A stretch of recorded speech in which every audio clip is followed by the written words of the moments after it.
안녕하세요. 정준의 명리 산책 시간입니다. 네, 오늘은 계속 상관에 대해서 살펴보고 있습니다. 요즘 날씨가 많이 무더워지고 있죠. 네, 더위에 조심하시기 바라겠습니다. 상관이라고 하는 것은 항상 자기가 내뿜는 기운입니다. 이 내뿜는 기운을 어떻게 사용하느냐에 따라서 이것이 견관이 될 수 있고 생재가 될 수 있고 폐인이 될 수 있습니다. 여러 가지 형태로 변화가 심하기 때문에 상관을 따로 이 챕터를 분리해서 보고 있는 것입니다. 네, 그러면 뒤에 있는 사주를 한번 내용을 볼까요? 네, 현재까지 계속 상관용겁격입니다. 그래서 상관을 사용하는데 겁재를 이용해서 상관을 훨씬 더 잘 사용한다. 이렇게 얘기를 하는 거죠. 자, 이 경우에는 연월일시가 매우 이 기둥으로 강력하게 서 있는 모습입니다.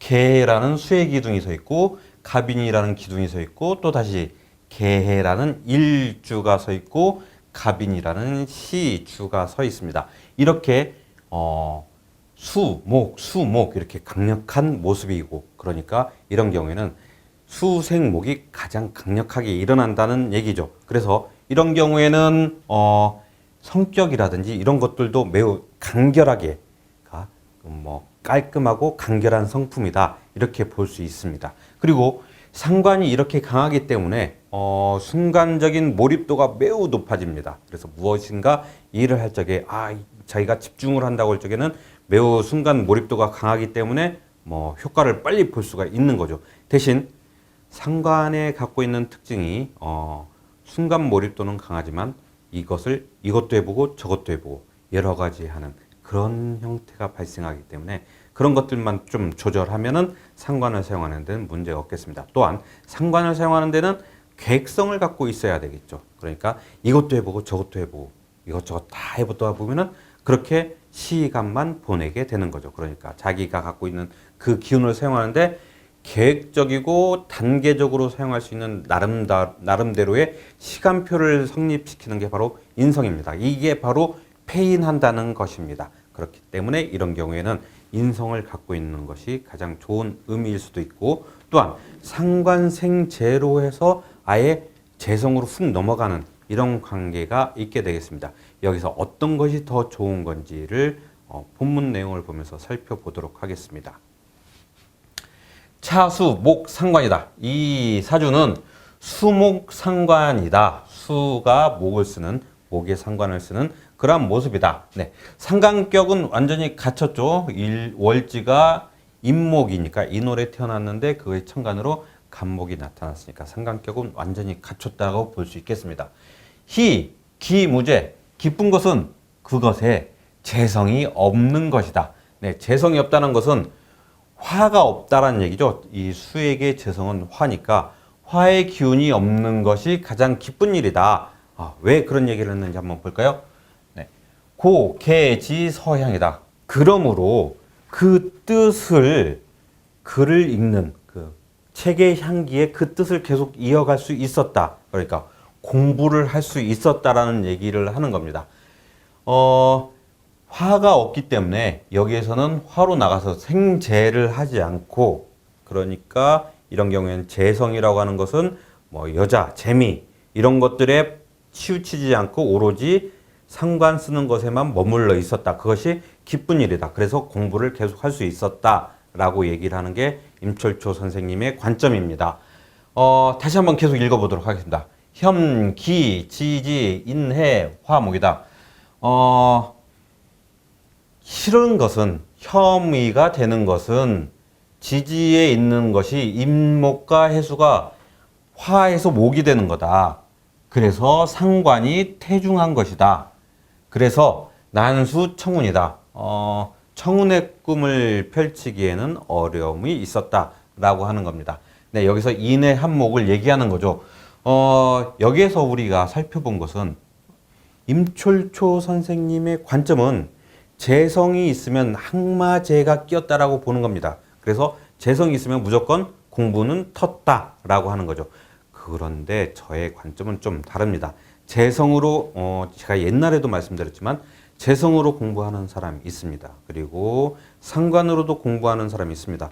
반드시 공부는 인성과 연관되어 있다라고 하는 생각은 버려야 되는 거죠. 그러니까 여기서는 지금 임철초 선생님은 이 사주는 학마제가 없으니까 공부를 계속 이어갈 수 있었다. 상관을 갖고 있으니까 이 사주가 똑똑한 것은 뭐 두말 나위 없이 명백한 겁니다. 그러나 이런 경우에는 화가 있으면은 수생목 목생화로 돌려서 이 화의 흐름을 만들어주는 이것이 오히려 이 사주에 더 도움이 되지 않을까 생각이 됩니다. 그래서 이런 경우에는 이 임철조 선생님은 화가 없기 때문에, 재성이 없기 때문에 이런 경우에 오히려 공부에 더 치중할 수 있었다. 여기 역시 재성이라는 십성을 분류해서 파악한 겁니다. 십성을 분류하지 않고 각각의 체성을 보고 얘기한다면은 얘기가 달라지겠죠? 네, 어쨌든 계속 읽어보도록 하겠습니다. 신운 입반이다. 신운에는 그러니까 신의 대운을 얘기하는 겁니다. 신의 대운에는 반궁에 들어섰다. 입반, 반에 들어섰다라고 하는데 이거에서는 반궁입니다. 반궁은 저번에도 말씀드렸지만 어떤 공부하는 그런 집단, 그러니까 학교에 들어갈 수 있었다라고 하는 거죠. 신금해에는 이런 상관들을 일정 부분 정리할 수 있는 그런 기운이 옵니다. 그래서 물론 신의 대운뿐만 아니더라도 상관을 이렇게 강력하게 쓰기 때문에 공부에 마음만 먹으면은 그냥 벼락치기라도 해서 이 반궁에 들어가는 것은 어렵지 않습니다. 계속 말씀드리지만 편인과 상관에는 별로 그 차이점이 크게 느껴지지 않습니다. 그리고 상관이나 편인이나 순간 몰입도가 매우 높습니다. 단지 상관은 몸으로 쓰는 몰입도가 높고 편인은 머리로 쓰는 몰입도가 높은 그 약간의 차이점만 있을 뿐이지 결국 이게 나중에 기르고 상관이나 편인을 기르다 보면은 둘이 똑같은 기운이 되는 겁니다. 그러나 여기서도 역시 두 개의 차이점은 종이 한 장의 차이. 근데 이 종이 한 장의 차이가 매우 큰 차이점을 만들어내는 것이죠. 그래서 여기서 신운에 신의 운인데 역시 여기는 신에만 입반을 했다라고 하니까 임철초 선생님의 특징은 또 5년씩 잘라보는 거죠. 그러니까 신대운에 입반했다. 그리고 또 해운에는 보름에 들어섰다. 네, 역시 5년 단위로 끊어서 읽고 있습니다. 해운에는 보름에 들어섰다. 보름이라고 하는 것은 여기 반궁에서는 공부하는 거고 이 보름에는 자기 그 공부한 것이 효과를 나타내서 장학생 정도 그런 것들 뭐 어떤 일정한 이 돈을 받았다라고 하는 그런 내용입니다. 자, 일단 이런 식으로 되면은 이거를 보면 성균관에 입학했다. 성균관에서 뭐 어떤 관직을 받기 전에 우리나라 지금 얘기하는 건 인턴 사원 정도 혹은 장학생이 되었다. 그런 녹봉을 받았다라고 하는 정도로 보면 되겠습니다. 그래서 경술 가연 출사다. 경술 대운에는 이상하네요. 여긴 또 이 신대운, 해대운 잘라서 봤는데 여긴 또 경술 대운을 한꺼번에 봤습니다. 임철초 선생님은 5년 단위씩 보지만 저는 10년 단위씩을 보게 됩니다. 그래서 저는 경술대운이라고 얘기하는 게 맞겠다고 봅니다. 물론 여기도 신대운, 해대운이 아닌 신의 대운을 통합해서 얘기하는 거죠. 경술대운에는 가연, 이 연은 연이라고 하는 건 연납이라는 내용하고 동일하게 되는데 그 과거 이 나라가 재정이 어려운 때가 옵니다. 전쟁을 많이 했다라든지 아니면은 뭔가 관직들이 많아서 그 녹봉을 다 나눠주다 보면은 그러면은 자기 창고가 비게 되겠죠. 왕의 창고가. 그러면 그때 이 왕에다가 자기의 재산을 헌납하든지 아니면은 지방 관리가 이 무언가 일을 수행하는데 그때 뭐 구휼하는 것들이 너무 많다 보니까 지방 창고가 비게 되면은 그 해당 지주가 뭐 곡식을 헌납한다든지 재물을 헌납하게 되면은 그래서 그 지방이 잘 돌아가게 만들어주면은 또 그거란 내용을 상소를 올려서 이 사람에게 뭐 명예 훈장이라든지 아니면 관직을 주십시오라고 하는 그런 형태가 있었습니다. 그래서 이런 것들을 가연이라고 합니다. 우리나라도 그런 형태들. 그러니까 이 정확하게 말하자면은 매관매직이라고 볼 수 있겠죠. 그러나 형태는 나라 살림이 어려울 적에 뭐 국채를 자기가 사서 그런 것들을 내가 나라 살림에 도움을 줬다. 뭐 이런 형태. 그래서 나라에서는 너 잘했으니까 나라의 충성심이 강하니까 훈장을 내리겠다. 뭐 훈장 대신에 관직을 내리겠다. 이 명예직으로서의 관직일 수도 있습니다. 그러나 이 경우에는 입반했고 보름도 되었으니까 이 가연이라고 하는 건 그러면 이 지방직의 어떤 이 그 뭐 매관매직을 해서 출사를 했다라고 볼 수 있겠습니다. 네, 그래서 기유, 무신, 20년, 토금. 사실 이 기유, 무신년 이 대운에 토금, 생화, 불패다. 20년 토금이 있었으니 이런 것들이 서로 생화해서 이질어지지 않았다. 이 얘기는 무슨 얘기냐면은 기유 대운이 왔고 경술 대운이 왔는데 이런 경우에는 토생금, 금생수, 수생목으로 이런 것들이 흐름이 원활하게 잘 이루어져 있기 때문에 이런 모든 이 시스템이 어떤가 어그러지지 않고 잘 흘러갔다. 그런 얘기를 하고 있는 겁니다. 그래서 생화 불패하였고 사, 지, 별가 이 벼슬은 별가라는 자리까지 이르게 되었다. 별가라고 하는 것은 옛날에 그 지방 장관이라고 표현하는 게 좋겠죠. 지금 우리가 얘기하기 편하게는 도지사라고 하겠죠. 아니면 지방 관찰사 이런 정도에서 그 관찰사를 보좌하는 역할인데 말 그대로 부관찰사 정도, 부도지사 정도 그렇게 되는데 어떤 이 임무를 수행하러 갈 적에는 관찰사가 가마를 하나 타고 수레를 하나 타고 그 다음에 이 부관찰사 혹은 부도지사도 따로 수레를 하나 타기 때문에 별가, 다른 수레다라고 해서 별가를 하나 얻었다라고 하는 겁니다. 환자풍우, 벼슬길은 풍우하였다라고 얘기합니다. 자, 여기서 우리가 살펴볼 것은 경술대운에 가연출사했다라는 겁니다. 자, 여기 보면은 간목, 임목 이런 것들이 매우 강력해서 수생목이 강력하게 일어납니다.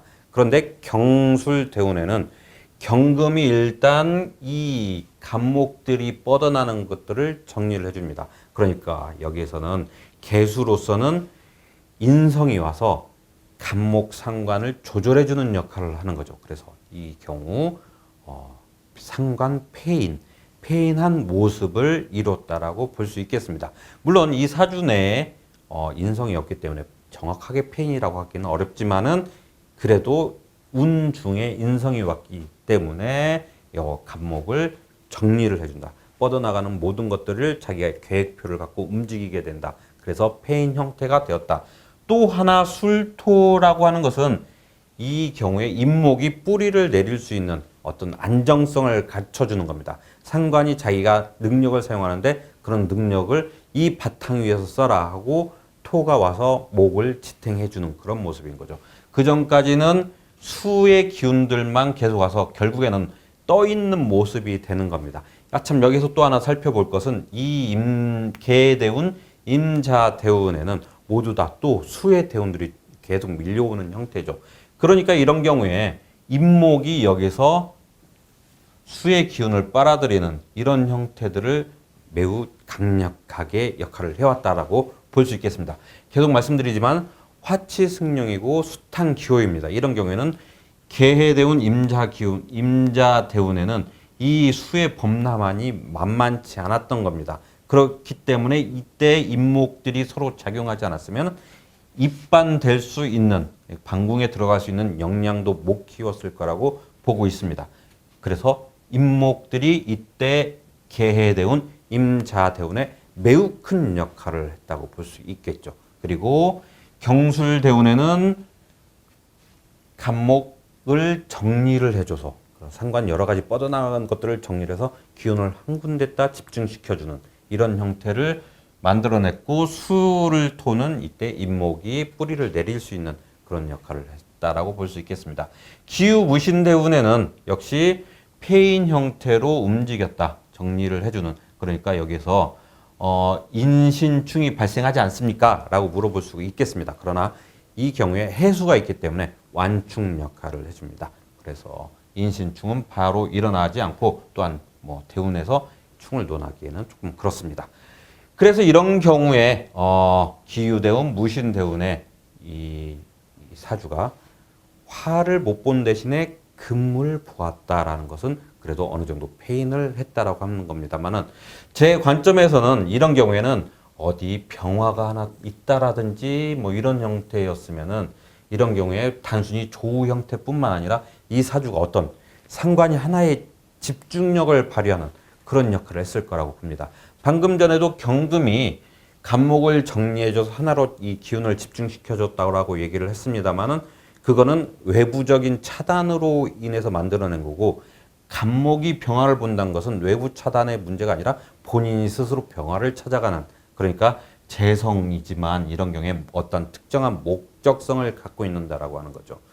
수생목과 목생화로 흘러가는 모습이 이 사주가 훨씬 더 아름다운 모습이었습니다만은 이런 경우에는 대운이 거꾸로 수금으로 흘러갔기 때문에 안타깝지만은 그래도 다행스러운 것은 여기에서 폐인하는 형태를 유지를 시켰다, 이런 모습을 우리가 볼 수 있겠습니다. 그래서 이런 경우에 용겁격이라고 얘기를 했는데 저는 이게 용겁이라고 볼 수는 없다라고 봅니다. 네, 그래서 이런 경우에 상관을 쓰는 데 있어서 금이 적절하게 와서 폐인하는 형태로 움직여줬다. 용인격으로 보는 게 어떨까? 이게 저의 생각입니다. 네, 이렇게 저의 생각으로 오늘 적천수 상관 용겁격 강좌 마치도록 하겠습니다.